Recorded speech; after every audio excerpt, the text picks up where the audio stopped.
জেঠিমা আবার চলে এসেছে। হ্যাঁ, আগের বার আমাকে মায়ের কাছে বকুনি খাইয়েছিল তাই না? এবার দাঁড়াও, দেখাচ্ছি মজা তোমাকে। জেঠিমা। ও মা, খেলতি? জেঠি, মা তোমার জন্য চা পাঠিয়েছে। আবার চা আর কি দরকার ছিল বলতো? তোর মা যে কি করে না সত্যি। এই নাও। আসলে আমি না এখন চা খাই না, তাও যখন এনেছিস। ও, তুমি খাবে না? ভালোই হলো, মা বলছিল মাথাটা ব্যথা করছে। থাক, মাই খেয়ে নেবে।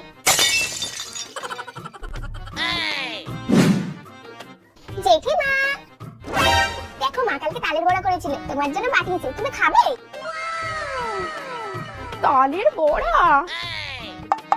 কি দরকার ছিল বলতো এইসব? ঠিক আছে দে। তাহলে থাক, তোমাকে আর খেতে হবে না, তুমি তো এমনি মোটে হয়ে যাচ্ছ। আমার সাথে চালাকি করলো তাই না? এবার দেখাচ্ছি মজা।